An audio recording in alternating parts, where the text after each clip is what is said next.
The House of Representatives has given Governor Bala Mohammed of Bauchi State 1 month to issue a fresh proclamation of the state's 9th House of Assembly or risk takeover of the business of the House by federal lawmakers. The decision was reached following a report presented to the House by the ad hoc committee which investigated the crisis in the state's assembly. The House also condemned the election that led to the emergence of 2 different speakers of the House. Meanwhile, the Bauchi State High Court had on July the 18th ordered the House of Representatives and others to refrain from interfering or taking over the Bauchi State House of Assembly. Mr. Speaker, my dear colleagues. The Speaker of the House is absent at the plenary as his deputy, Honorable Idris Wase, steps in to preside over the affairs of the lower chamber. After vote and proceedings from the previous day are approved, some motions are raised. The motions are debated.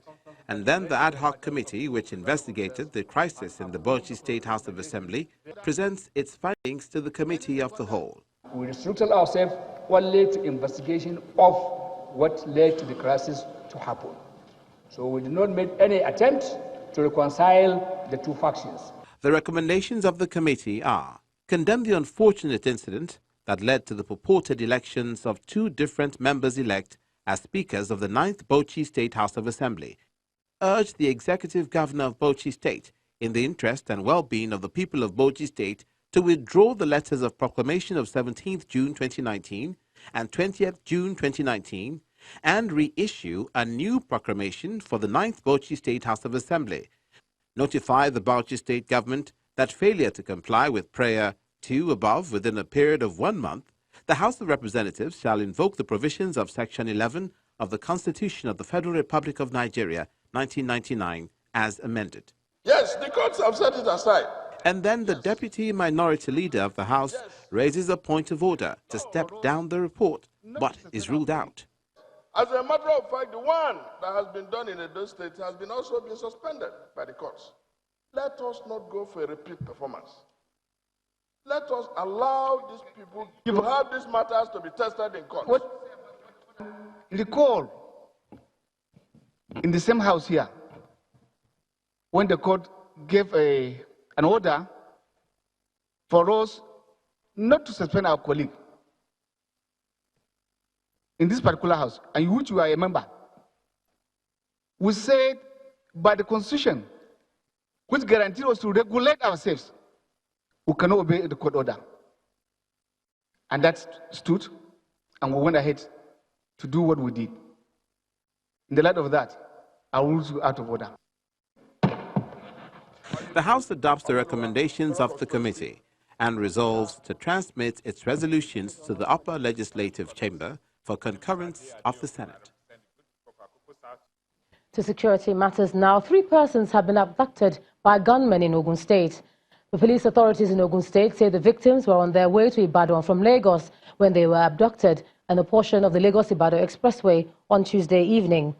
The police public relations officer, Bimbola Oyeyemi, says the Commissioner of Police, Mr. Bashir Makama, has deployed high-power security operatives to the area with a mandate to rescue the victims unhurt, as well as arrest the hoodlums. Channels Television family and the National Youth Service Corps are still in mourning over the killing of Precious Owolabi, a serving Youth Corps member with Channels Television. The chairman of Channels Media Group, Mr. John Momo, visited the Director General of the NYSC, Brigadier General Shuaibu Ibrahim, in Abuja today. Both condemned the killing, describing the slain youth corper as a hard-working and promising journalist. He'll be buried tomorrow in Zaria, Kaduna State.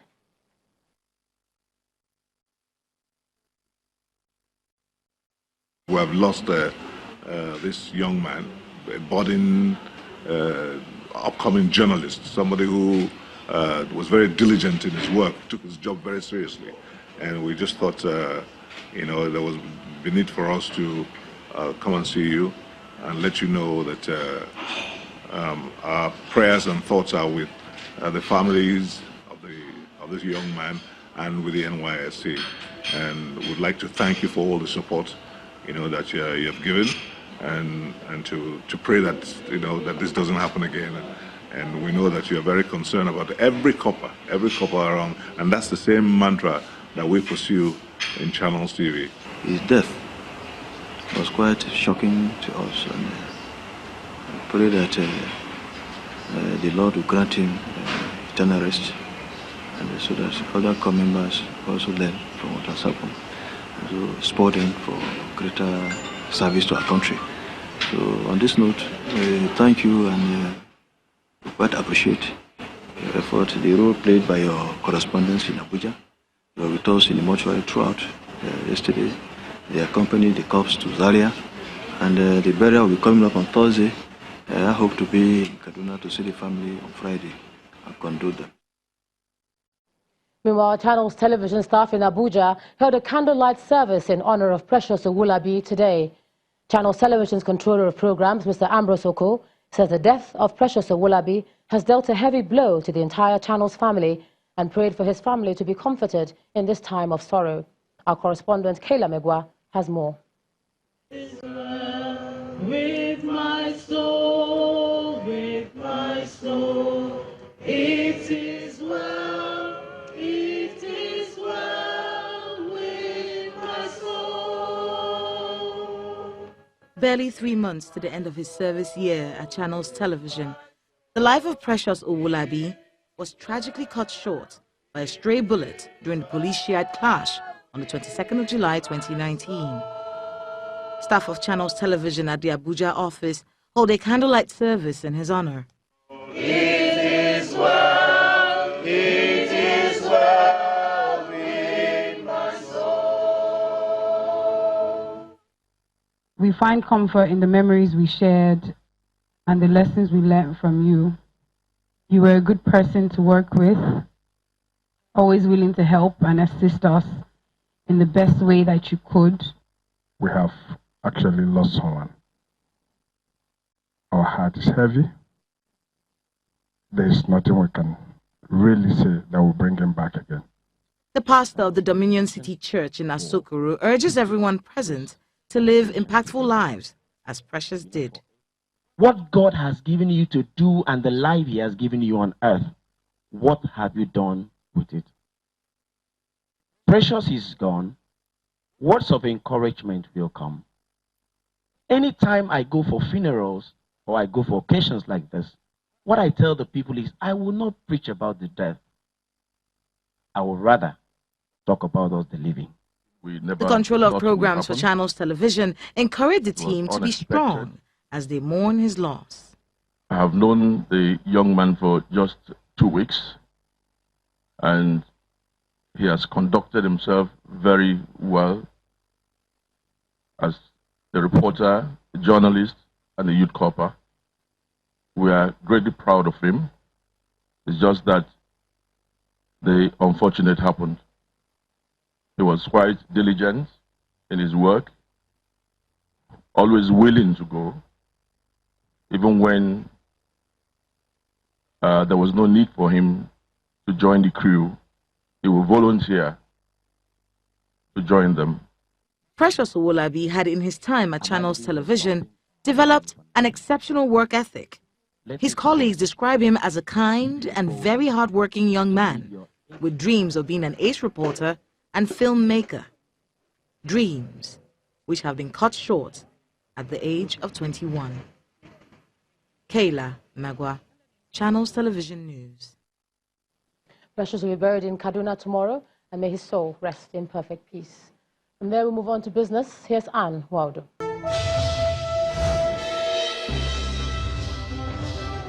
Thank you, Ijoma. An irreparable loss indeed. We pray God comforts us and his family. Welcome to Business News tonight. The Debt Management Office says its July 2019 FVN bond has been oversubscribed by over 200%. According to a statement released today, the DMO says it's offered 3 instruments, a 5-year, 10-year and a 30-year tenor, with a total value of 145 billion naira for subscription to the investing public at its July 2019 FGN bond auction. The DMO further explains that 298 competitive bids were received from investors for 3 instruments with a total value of 301.02 billion naira, indicating a subscription level of 207.6%. MTN Nigeria has announced the retirement of its board chairman Pascal Dozier and 5 other non-executive directors from the telco with effect from September the 2nd this year. In a note to the Nigerian Stock Exchange, the telecoms giant says the retirement follows the expiration of their tenure and in compliance with applicable codes of corporate governance. In the meantime, the telecoms giant also has announced the appointment of former executive vice chairman, Nigerian Communications Commission, Mr. Ernest Ndukwe, as chairman designate. Other board members include the chief executive officer, Mr. Ferdinand Mulman, Mr. Michael Onochie Ajuku, Mr. Mohammed Ahmad, and Mrs. Omobola Johnson. Nigeria's stock market has resumed negative posture a day after posting its strongest gain for the month of July on fresh rounds of sell pressure by investors. Let's hear more from Teniola Shibowali.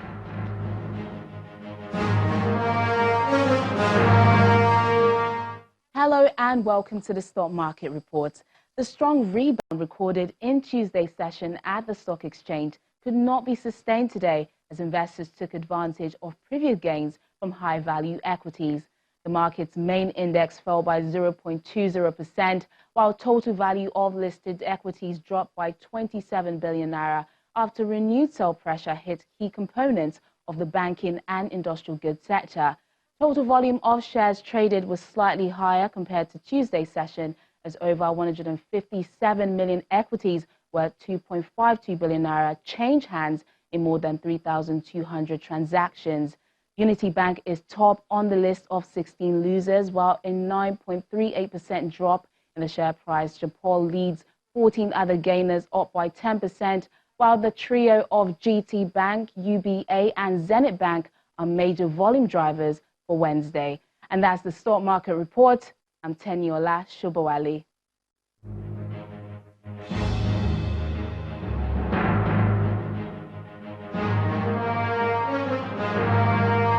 Well, UK's Prime Minister Boris Johnson has named former Home Secretary Sajid Najid as Chancellor of the Finance Minister as his first cabinet appointment. Javed, who takes over from Philip Hammond, is the first ever ethnic minority chief of the Treasury to have worked in the finance industry. The new Finance Minister, who is a one-time managing director of Deutsche Bank and a previous contender for Britain's premier position, takes office a day after the International Monetary Fund revised its estimate for UK's growth this year to 1.3%.